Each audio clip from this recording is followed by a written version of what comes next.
The Way You Look at Me. Oleh sebuah cerita.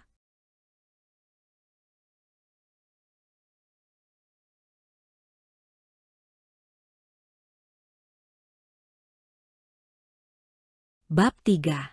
Siapa dia? Hari masih pagi ketika Anna dan John masuk ruang rawat Grace, ibu Anna. Anna mengetuk pintu perlahan sebelum membukanya. John mengikuti di belakang dengan langkah pelan tanpa bersuara. Matanya mengamati keadaan ruangan itu. Di kejauhan, suara monitor jantung terdengar samar, menciptakan irama yang menenangkan. "Masuklah sayang," suara Grace terdengar lembut. Senyum hangat di wajahnya membuatnya terlihat lebih bugar dari yang dibayangkan John. Anna melangkah ke meja kecil di samping tempat tidur dan menaruh kantong buah tanpa bersuara. John mengikuti Anna lalu berdiri di sampingnya. "Aku membawakan buah segar untukmu, Bu." "Terima kasih sayang," ujar Grace dengan nada bicara yang halus. Anna duduk di sisi tempat tidur, lalu menoleh ke John yang berdiri di sampingnya. "Bu, kenalkan ini John. Dia baru di kafe." John sedikit menunduk, memberi hormat dengan sopan. "Senang bertemu denganmu, Ibu." Suaranya rendah tetapi lugas, seperti biasanya cara ia berbicara. Grace tersenyum ramah, mengamati John yang terlihat tenang. "Ah kau John, terima kasih sudah membantu Anna." "Tidak masalah Bu," jawab John singkat, disertai anggukan kecil. "Kau tidak terlalu merepotkan dia kan?" tanya Grace sambil menatap wajah Anna. Ada nada menggoda di balik pertanyaannya. Anna tersenyum sambil menggeleng cepat. "Tidak Bu, John orangnya baik dan bisa diandalkan." Jawabannya terdengar spontan, namun ada kehangatan dalam nada suaranya yang membuat John bertanya dalam hati, apa yang dipikirkan Anna? Dari tempatnya berdiri, John memperhatikan Grace. Wajahnya tidak menunjukkan tanda-tanda kesehatannya terganggu. Pipinya sedikit merona, matanya tajam meski ada kantong tipis di bawahnya. Napasnya teratur, hanya nada bicaranya yang sengaja dibuat seperti orang sakit. Namun, ia tampak seperti seseorang yang bisa saja bangun dan berjalan keluar jika ia mau. Ada keganjilan.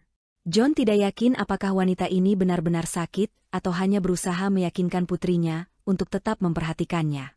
Namun, ia menahan penilaiannya dalam hati. Grace melanjutkan, "Kapan dua karyawanmu yang cuti itu kembali?" "Besok, Bu. Mereka akan kembali masuk kerja," jawab Anna, senyum kecil terselip di bibirnya. "Jangan terlalu keras bekerja, luangkan waktu untuk istirahat," pesan Grace sambil menatap Anna dengan kelembutan seorang ibu.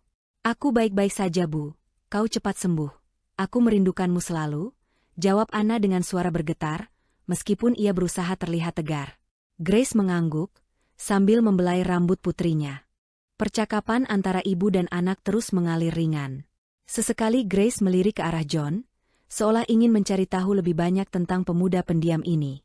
John hanya merespons dengan senyuman tipis atau anggukan sopan. Dalam benaknya, ia terus bertanya-tanya mengapa seorang wanita yang terlihat sehat seperti ini memilih menghabiskan waktunya di rumah sakit. Ketika saatnya berpamitan, Grace tersenyum lebar, kali ini lebih hangat. "Terima kasih sudah datang sayang." "Iya Bu," jawab Anna lembut sambil mengecup pipi ibunya. John mengucapkan kalimat pendek sambil mengangguk hormat, sebelum meninggalkan ruangan. "Semoga cepat sembuh Bu." Nada suaranya tetap tenang, tetapi ada ketulusan yang cukup membuat Grace tersenyum lebih lebar. Untuk terakhir kalinya, John memperhatikan senyum Grace yang masih tampak cerah. Ia tidak tahu pasti apa yang sebenarnya terjadi, tetapi ia merasa ada permainan emosi di sini, sesuatu yang mungkin Anna sendiri tak menyadarinya. Beberapa saat kemudian, sebuah Honda Brio RS melaju di jalanan kota yang masih sepi. Udara pagi menjelang siang yang sejuk menyusup lewat jendela yang sedikit terbuka. John duduk di kursi penumpang, memandangi jalanan lenggang dalam diam. Anna, yang duduk di kursi pengemudi, melirik penampilan John, blue jeans, kaos oblong, dan sepatu bot yang melekat sebagai ciri khas gaya simpel miliknya. Dia tersenyum tipis sebelum kembali fokus memacu mobil menuju SM City. Setibanya di mall, mereka langsung menuju ke bagian pakaian pria. Anna berhenti di rak yang memajang kemeja lengan panjang kotak-kotak biru tua. "Bagaimana kalau yang ini?" tanyanya sambil mengambil kemeja itu. "Pasti cocok untukmu." John menatap kemeja itu sejenak, lalu mengangkat alis. Kamu yakin? Anna tersenyum. Iya, coba saja, aku yakin kau terlihat lebih keren. John menerima kemeja itu dan memakainya di atas kaos oblongnya. Setelah beberapa detik berdiri di depan cermin, ia menyesuaikan kemeja itu, memperhatikan penampilannya. Anna mengamatinya dari samping, lalu melangkah mendekat. Bagaimana kalau lengannya dilipat sedikit? Kata Anna dengan lembut, lalu tangannya bergerak melipat lengan kemeja John. Lebih keren kalau seperti ini. John mengangguk pelan, membiarkan Anna membantunya. Senyum kecil tersungging di bibirnya, dan untuk pertama kalinya, ia merasa lebih percaya diri dengan pakaian yang dikenakannya. Anna berhenti sejenak, menyadari penampilan John terlihat sedikit berbeda dengan kemeja itu. Perasaan itu datang begitu cepat, begitu kuat, hingga Anna hampir tidak menyadarinya. Detak jantungnya terasa sedikit lebih cepat, dan ketika ia berbicara, suaranya terdengar lebih lembut dari biasanya. Kau terlihat jauh lebih menarik, katanya lirih. Anna sedikit terkejut, menyadari kata-katanya mengungkapkan lebih banyak makna dari yang diucapkannya. Ia buru-buru menambahkan, tapi tetap dengan kesan simpel dan praktis ciri khasmu. Wajah Anna sedikit merona, hampir saja ia mengeluarkan isi hati tanpa disadarinya. Setelah memilih beberapa pakaian lain, mereka menuju kasir. Anna menyerahkan kartu kreditnya. Setelah transaksi selesai, ia memberikan tas itu. Semua ini milikmu, katanya, senyum hangat terukir di wajahnya. Dengan canggung, John menerima tas itu. Terima kasih. Saat mereka berjalan keluar, Anna melirik John lagi, memperhatikan bagaimana kemeja itu memberi sentuhan baru pada penampilannya tanpa menghilangkan ciri khas simpel yang ia miliki. Aku senang dia tetap terlihat seperti dirinya, dengan sedikit tambahan gaya dariku. Itu saja sudah membuatnya lebih keren, pikir Anna, senyumnya merekah tipis. Tanpa disadari, ia merasa puas. Entah kenapa, membantu John memberi kebahagiaan yang sulit dijelaskan. Anna meliriknya lagi, dengan senyuman masih tersisa di wajahnya. Ayo, kita pulang, katanya pelan. John hanya mengangguk dan berjalan mengikuti Anna menuju parkiran. Seiring waktu, kedekatan John dan Anna semakin akrab. Di dapur, Anna mengamati John dengan serius. Aku ingin belajar cara memasak sepertimu, katanya, sambil melihat John dengan penuh minat. John menoleh dan tersenyum tipis. Mungkin kau lebih cepat mempelajarinya dari yang kau kira. Anna tertawa kecil, tapi aku butuh panduan. Aku yakin bisa belajar banyak darimu. John tersenyum, menyadari Anna menggodanya. Setelah Ray dan Leah kembali dari cuti, pekerjaan Anna terasa lebih ringan. Ia kembali fokus di dapur, menjalankan tugasnya sebagai koki. John sering membantunya di dapur dan sesekali melayani pelanggan di depan. Interaksi dengan Ray dan Leah masih terbatas. Ray, yang seorang barista, sering melontarkan candaan untuk mencairkan suasana. Sebaliknya, Leah, yang lebih tenang, memperhatikan John dengan rasa penasaran. Bagaimana rasanya bekerja dengan John? Tanya Ray sambil menyajikan kopi. Leah melirik ke dapur. Tenang. Tidak banyak bicara, tapi ada sesuatu yang berbeda. Ya, memang, jawab Ray. Seperti ada yang tak terungkap, tapi dia baik. Mereka saling bertukar pandang, merasa ada sesuatu yang berbeda pada John, yang sulit dijelaskan. Suasana kafe semakin ramai dengan pelanggan yang berdatangan. Setiap hari, Anna memperhatikan John di dapur. Caranya bekerja, tenang dan terampil, selalu berhasil menciptakan masakan istimewa. Terkadang, Anna hanya tersenyum tipis saat melihat kejutan yang dihadirkan John, seolah ia memang selalu tahu apa yang harus dilakukannya. Di sisi lain, Miguel, seorang polisi berusia 25 tahun yang sudah lama mengenal Anna, mulai semakin sering datang ke kafe pada jam makan siang. Miguel dan Anna adalah teman lama, mereka sudah saling mengenal sejak masa sekolah. Sejak dulu, Miguel selalu tertarik pada Anna, bukan hanya sebagai teman, tapi juga dengan perasaan lebih, meski Anna selalu menolaknya dengan cara yang halus. Anna tidak pernah merasa ada kecocokan, lebih menganggap Miguel sebagai teman baik. Miguel, yang sudah terbiasa dengan penolakan, tetap bersikeras. Ia menganggap hubungan Anna dengan John hanya sebuah fase. Namun seiring waktu, melihat kedekatan mereka, perasaan cemburu mulai muncul. Ia merasa harus melakukan sesuatu untuk menarik perhatian Anna, meski ia tahu bahwa Anna tidak pernah melihatnya lebih dari sekadar teman. Hari itu, Miguel duduk di meja yang sama, memesan makan siang seperti biasa. Ray, yang baru selesai menyajikan minuman, mendekatinya. "Selamat datang, Miguel." "Sama seperti biasa?" Ray bertanya sambil meletakkan kopi di meja. "Ya, terima kasih," jawab Miguel, matanya melirik ke dapur. Setelah beberapa detik diam, ia bertanya, "Ray, itu siapa? Dari mana dia?" Ray terdiam sejenak, lalu mengangkat bahu. "John, orang baru. Anna yang tahu lebih banyak soal dia." Miguel menyipitkan mata, namun tetap tersenyum tipis. Menarik." Ray kembali ke counter barista, sementara Miguel tetap duduk, matanya terus mengamati John yang sibuk di dapur. Ada sesuatu yang mengusiknya, sesuatu yang terasa tidak biasa, membuatnya sulit mengabaikan kehadiran John di sekitar Anna. Keesokan harinya, Miguel datang lebih awal dari biasanya, tidak hanya mengamati dari kejauhan. Ketika John keluar dari dapur untuk mengantarkan pesanan, Miguel memutuskan untuk bertanya langsung. "John, itu namamu kan?" tegurnya, nada suaranya tenang tapi penuh arti.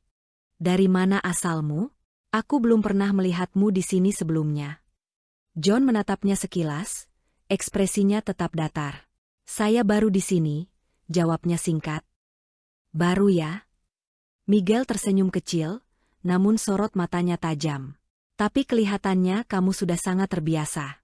Seperti bukan orang baru." John mengangkat bahu. "Saya hanya bekerja seperti yang seharusnya." Miguel mengamati dengan lebih saksama, merasa ada sesuatu yang membuatnya penasaran. "Kau tenang sekali, tak ada yang bisa membuatmu goyah." John menatapnya sesaat, nada suaranya tetap datar. "Tidak ada yang perlu dikhawatirkan." Miguel terdiam, tapi raut wajahnya menunjukkan ketidakpuasan. Ia mencoba mendapatkan keterangan lebih jauh, tapi John sudah berbalik, kembali ke dapur tanpa memberikan ruang untuk pertanyaan lebih lanjut. Hari berikutnya, Miguel kembali. Kali ini, tatapannya lebih tajam. Ketika John keluar dari dapur untuk mengantarkan pesanan, Miguel memanggilnya dengan nada yang sengaja dibuat keras. Anna yang berada di dapur, tersentak dan berjalan keluar. "Hei John." John berhenti sejenak, menoleh tanpa ekspresi. "Ada yang bisa saya bantu?" Miguel menyandarkan tubuhnya ke kursi, senyum sinis terlukis di wajahnya. "Kau kerja cepat juga ya? Aku heran, dari mana kau belajar semua itu?" John tetap tenang. "Hanya bekerja sesuai tugas." "Tugas ya?" Miguel tertawa kecil, nadanya mengejek. "Hebat juga kau, baru datang sudah bikin banyak orang terkesan. Aku dengar masakanmu istimewa." John tak merespons, hanya mengangkat alis sedikit, merasa orang ini sengaja mencari gara-gara. Miguel melanjutkan, kali ini suaranya lebih tajam. "Tapi aku selalu penasaran. Kau ini sebenarnya siapa? Pendatang yang tiba-tiba muncul, bekerja di sini seperti sudah lama mengenal semua orang." Ray, yang berdiri di konter kopi, memandang ke arah mereka dengan gelisah, tapi ia tidak ingin ikut campur. Sementara Anna, yang melihat keributan itu, berdiri tak jauh dari situ. Semua pelanggan menatap mereka. John tetap tenang, meskipun kata-kata Miguel terasa seperti provokasi. "Saya hanya orang biasa. Tidak ada yang istimewa." "Oh ya?" Miguel menyilangkan tangan, mencoba menahan diri agar tetap terlihat santai.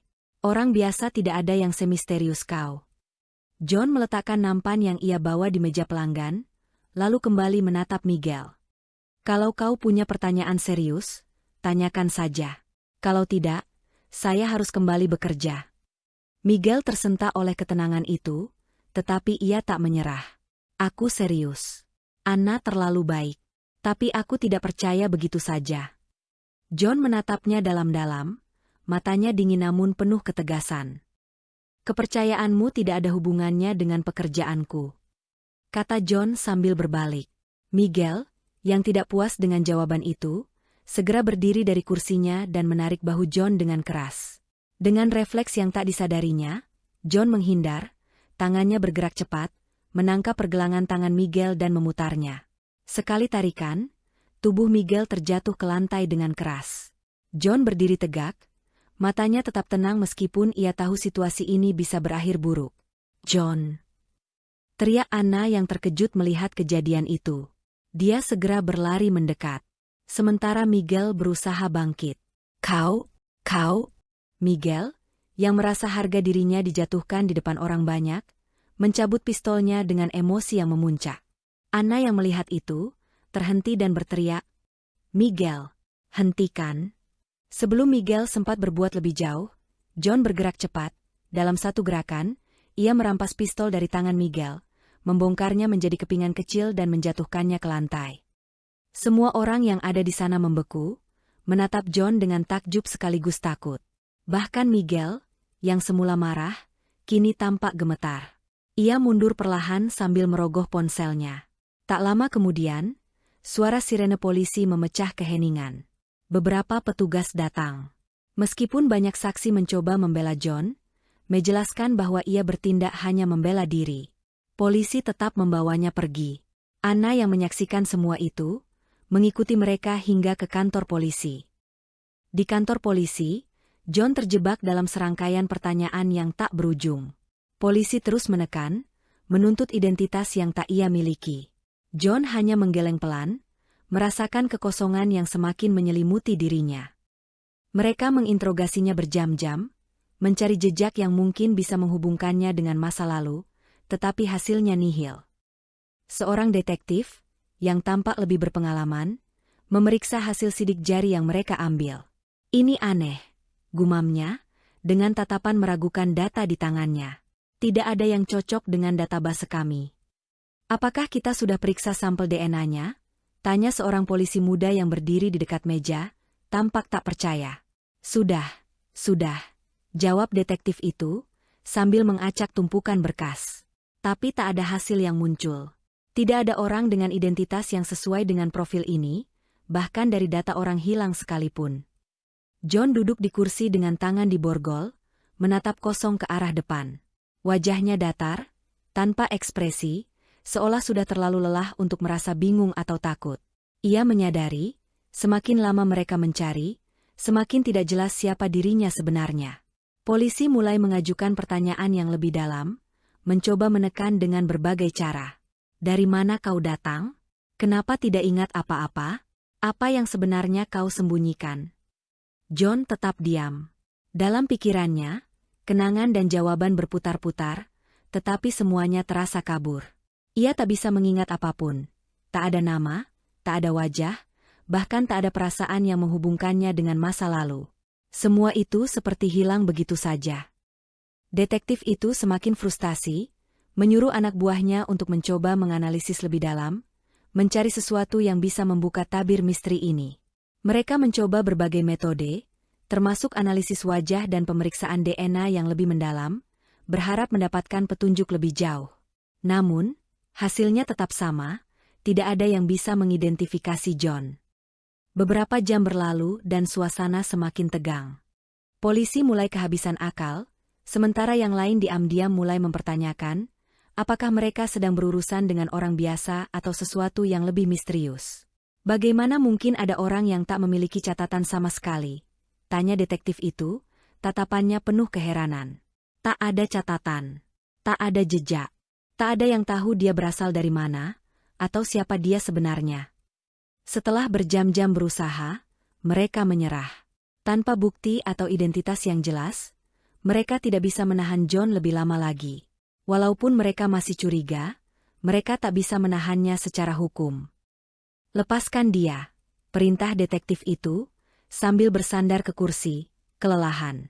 "Kita tidak bisa menahan seseorang hanya berdasarkan dugaan."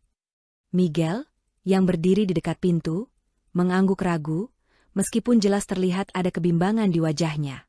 Tapi dia tidak seperti orang biasa. Semua yang dia lakukan, terlalu sempurna untuk seseorang yang tidak tahu siapa dirinya. Detektif itu menghela napas panjang. "Ya, aku tahu. Tapi kita tidak punya dasar yang cukup untuk menahannya lebih lama. Untuk saat ini, dia bebas. Setelah semalaman diinterogasi dan berbagai upaya yang tak menghasilkan petunjuk baru, pagi itu polisi memutuskan untuk melepaskan John.